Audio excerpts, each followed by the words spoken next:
Saudara-saudari yang terkasih, jumpa kembali bersama kami tim Rumah Retreat Batam Oase Center.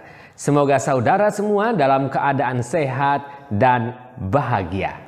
Kembali kami hadir di tengah ruang rohani dan permenungan Anda untuk menemani Anda dalam merenungkan kesucian Santo Gregorius Agung yang diperingati gereja setiap tanggal 3 September. Berikut beberapa informasi seputar Santo Gregorius Agung yang kami rangkum dari beberapa sumber. Informasi yang pertama, tidak ada catatan mengenai tanggal kelahirannya, tetapi beliau diperkirakan lahir sekitar tahun 540 dari pasangan Gordianus dan Silvia. Gordianus adalah seorang anggota Majelis Tinggi Roma dan Silvia sendiri seorang perempuan Roma yang kemudian diakui gereja sebagai seorang kudus atau kita kenal dengan istilah santa. Kedua saudari Santa Silvia juga diakui orang kudus oleh gereja. Mereka adalah Santa Emiliana dan Santa Tarsila. Kakek buyut dari Gregorius adalah Santo Paus Felix III. Keluarganya tergolong kaya, memiliki banyak tanah dan villa. Meskipun masa kecilnya ditandai dengan situasi politik yang tidak kondusif dan wabah Justinian yang melanda kerajaan Romawi, tetapi Gregorius tetap mendapatkan pendidikan yang memadai. Ia pandai dalam pelajaran tata bahasa, retorika, dan dialektika. Nama Gregorius sendiri jika diterjemahkan dalam bahasa Yunani menjadi Vigilantius yang mengandung arti waspada. Uskup Agung Canterbury pada abad ke-10 namanya Elfric mengakui makna waspada itu dalam diri Santo Gregorius Agung dengan mengatakan dia sangat taat pada hukum Allah. Informasi yang kedua, mendapatkan pendidikan yang memadai dengan guru-guru terbaik membuat Gregorius memiliki akses yang baik di dunia politik dan dunia kepemerintahan Romawi. Ditambah juga peran politis ayahnya, kemudian dia dipercayakan untuk memimpin beberapa kantor di Italia. Pada usia 33 tahun, ia sudah menjadi prefek kota Roma, suatu kedudukan tinggi dan terhormat di dunia politik Romawi saat itu. Ketika ayahnya meninggal dunia, Gregorius menjadi sangat sedih. Melihat jasad ayahnya yang dicintainya terbujur kaku, menyadarkan Gregorius akan kefanaan dunia ini. Gregorius lalu memutuskan untuk menjalani hidup religius. Ia mengundurkan diri dari jabatan politiknya, lalu merombak rumahnya yang besar menjadi sebuah biara Benediktin. Informasi yang ketiga, Gregorius memiliki rasa hormat yang tinggi terhadap kehidupan biara. Baginya, menjadi seorang biarawan berarti masuk dalam usaha yang tak kenal lelah untuk menemukan visi Sang Pencipta. Rasa hormat yang tinggi pada kehidupan biara dan mempunyai visi yang murni tentang hidup membiara membuat Gregorius sangat ketat dan tergolong kejam pada siapapun yang melakukan pelanggaran atau dosa. Bayangkan, saat seorang biarawan yang sedang menanti ajal mengaku pernah mencuri 3 keping emas, Gregorius memaksa biarawan itu untuk meninggal sendirian, tidak ada yang menemani, tanpa teman. Kemudian membuang jenazahnya beserta kepingan emas ke dalam tumpukan pupuk kandang disertai dengan ucapan, "Bawalah uangmu bersama dirimu ke dalam neraka." Sungguh praktek yang kejam dalam kacamata dunia sekarang. Tetapi jika direnungkan kembali dalam konteks saat ini, memberikan pesan yang bagus. Tak ada satu dosa pun yang dianggap baik-baik saja. Selama beberapa tahun ia hidup sebagai seorang biarawan Benediktin yang saleh dan kudus. Kekudusannya membuat Bapak Paus Pelagius kemudian mengangkatnya menjadi salah seorang dari 7 diakon untuk melayani kota Roma. Sebagai seorang biarawan dan diakon kota Roma, ia banyak membantu orang miskin. Ia membantu banyak orang miskin. Ia berjuang membebaskan para budak belian yang didatangkan dari Inggris yang dijual di pasar-pasar kota Roma. Ia juga kemudian dipilih oleh Paus untuk menjadi duta besar atau duta perwakilan Roma di Konstantinopel.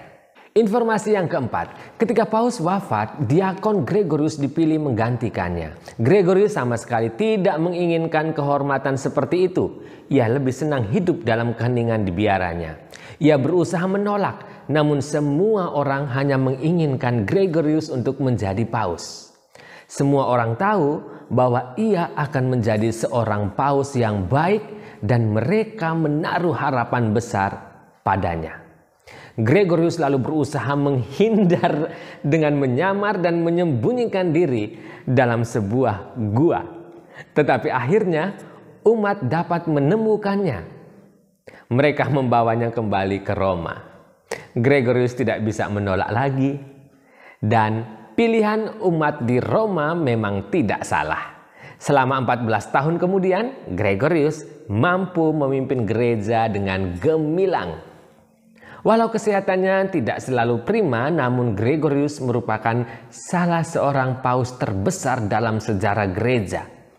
Ia menulis banyak buku dan juga merupakan seorang pengkhotbah yang ulung. Ia adalah paus pertama dari golongan atau kelompok biarawan.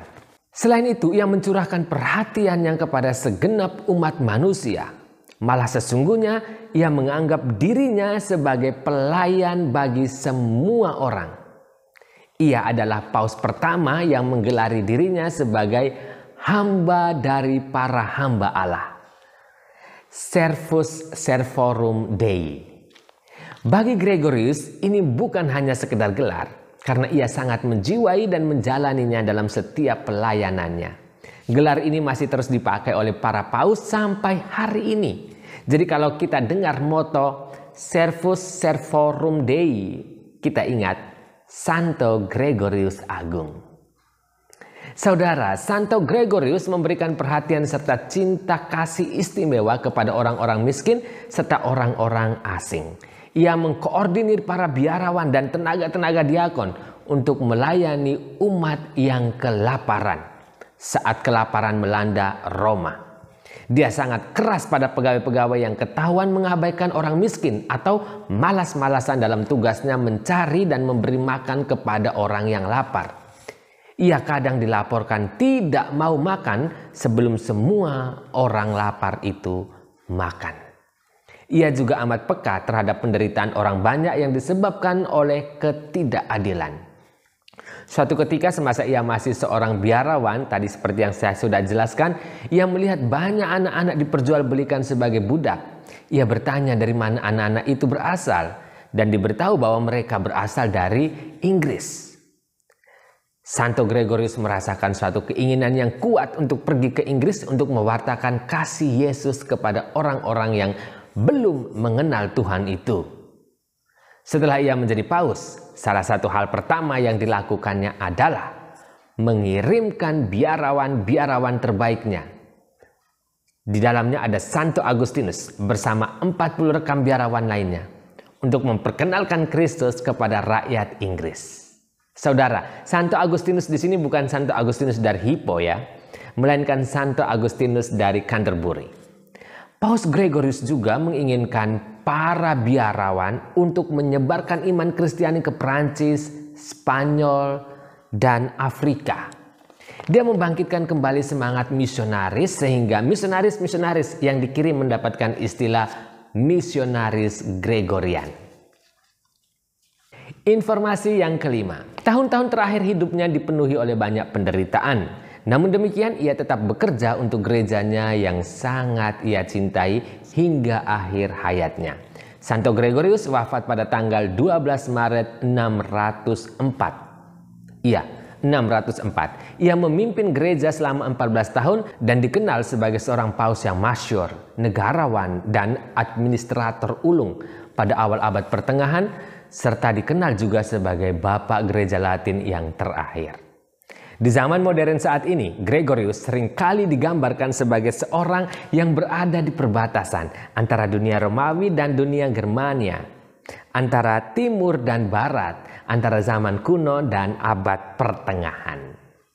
Menurut ensiklopedia Katolik, Gregorius dinyatakan sebagai seorang suci atau santo langsung setelah wafatnya atas dasar aklamasi mayoritas. Informasi yang keenam, 3 klarifikasi seputar Santo Gregorius Agung yang perlu kita tahu. Yang pertama, beberapa situs mengatakan begini, ia menggubah, mengumpulkan dan membukukan lagu-lagu liturgi hingga sampai saat ini nyanyian liturgi tersebut masih tetap diasosiasikan dengan dirinya. Kita kenal dengan istilah lagu-lagu Gregorian. Namun perlu kita perhatikan bahwa sebuah sistem untuk mencatat melodi nyanyian mungkin dibuat oleh para biarawan sekitar tahun 800. Itu artinya Paus Gregorius Agung sendiri sudah meninggal dunia sekitar 2 abad sebelumnya. Jadi bisa dipastikan ini adalah sebuah semacam program propaganda semata yang menggunakan nama besar Paus Gregorius Agung. Yang kedua, terkadang lahirnya kalender Gregorian dikaitkan pada Paus Gregorius Agung. Itu salah. Kalender Gregorian tersebut kenyataannya diresmikan oleh Paus Gregorius yang ke-13 pada tahun 1582 melalui bula kepausan yang berjudul Intergravissimas. Klarifikasi yang ketiga, beliau pernah menulis dengan mengatakan bahwa Maria Magdalena adalah wanita pendosa yang mengurapi kaki Yesus dengan minyak dan merupakan saudara dari Lazarus dan Marta. Tulisan ini diterima sebagai opini pribadi semata, bukan sebagai ajaran gereja. Jika kita perhatikan di video-video kami sebelumnya tentang Santa Maria Magdalena atau tentang Santa Marta, saya rasa sudah terklarifikasi di sana. Perempuan-perempuan itu adalah pribadi-pribadi yang berbeda. Dan satu hal yang tidak boleh kita lupa, posisi doa Bapa kami dalam perayaan Ekaristi yang kita rayakan hingga sekarang ini adalah jasa beliau.